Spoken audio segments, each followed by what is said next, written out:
The envelope was cream-colored, expensive, the kind you'd use for wedding invitations. Marcus handed it to me across the table at Rosewood, his favorite upscale restaurant. His friends, Jake, Derek, and his cousin Ethan, sat around us, wine glasses raised, faces flushed with anticipation. "Open it, babe," Marcus said, grinning. "Your big 3-0. Had to make it memorable." I looked at the envelope, at his face, at the way his friends were barely containing their laughter. Something was wrong. I opened it. Divorce papers. The table erupted. Jake spat his wine. Derek doubled over, pounding the table. Marcus threw his head back, cackling like he'd just delivered the punchline of the century. "You should see your face!" he wheezed. I didn't move, didn't blink. I just stared at the signature line. His name already signed, dated 2 weeks ago.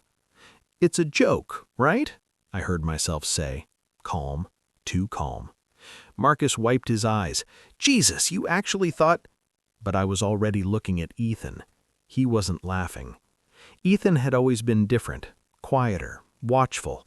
Where Marcus was loud and careless, Ethan moved through the world like he was studying it, cataloging weaknesses, waiting. He leaned closer as the others kept laughing, his voice dropping to a whisper only I could hear. "Sign them." I turned to him slowly. "What?"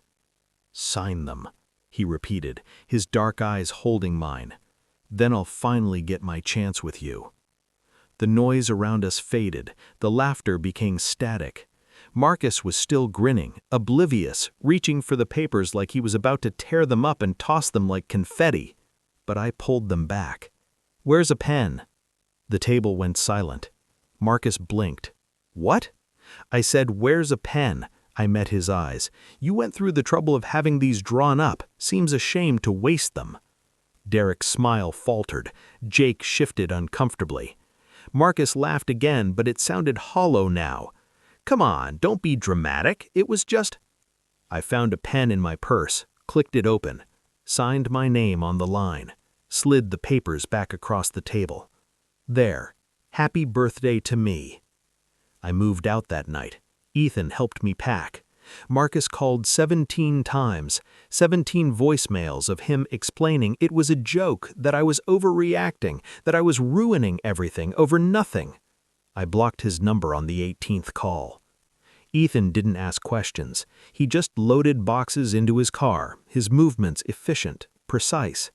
When we finished, he drove me to a hotel downtown and handed me the key to a suite. Already paid for the month, until you figure out what's next. "Why are you doing this?" He looked at me for a long moment. "Because I've watched him treat you like an accessory for 3 years. Because you deserve better than being the punchline to his jokes." He turned to leave, then paused. "And because I meant what I said at dinner." The door closed softly behind him. I stood in that hotel room, staring at my reflection in the window. The city glittered below, cold, indifferent. I pulled out my phone and opened Marcus's Instagram. He'd already posted a story, a video of the table at dinner, zoomed in on the moment I opened the envelope. Caption, "When your girl can't take a joke." 2,000 views, 300 comments. I scrolled through them, laughter, emojis, friends tagging friends. Then I saw it. A comment from an account I didn't recognize. "At Marcus King, this is cruel even for you. She doesn't know?" Marcus deleted it within seconds, but I'd seen it. She doesn't know. I hired a private investigator the next morning. Cost me $3,000 I didn't have. It took him 4 days. He sent me a folder, digital, encrypted. Inside, photos, bank statements, hotel receipts, text messages recovered from cloud backups Marcus thought he'd deleted. Her name was Vanessa, his secretary, 24, pregnant. The affair had been going on for 8 months. The baby was due 6 weeks. He'd already put a down payment on a condo for her, in his name, using our joint savings account. The joke divorce papers? They were real.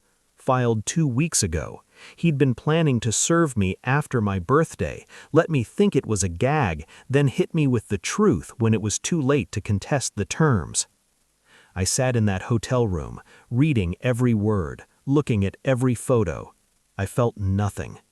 Then I called Ethan. "I need you to do something for me." Marcus agreed to meet at a coffee shop near his office, neutral ground. He probably thought I wanted to apologize. I slid the folder across the table. "What's this?" "Open it." He did. His face drained of color. "Where did you—" "Doesn't matter. What matters is I filed a response to your divorce petition this morning, citing adultery, fraud, and financial abuse. My lawyer's already frozen all joint accounts. You'll be served at work tomorrow." His hands were shaking. "You can't." "I can. And I did." I stood up. "Oh, and Vanessa, your pregnant secretary? I sent her copies too, along with the prenup you made me sign that voids everything if you cheat. She seemed surprised you hadn't mentioned you were married. Wait. Goodbye, Marcus." I walked out. Ethan was waiting by his car, leaning against the hood, arms crossed. "How'd it go?" "Exactly as planned." He opened the passenger door for me. "Where to?" I looked back at the coffee shop. Marcus was visible through the window, head in his hands, phone pressed to his ear. Probably calling his lawyer. Probably realizing he'd lost everything. 3 months later, the divorce was finalized. I got the house, half his retirement, everything. Ethan and I didn't rush anything.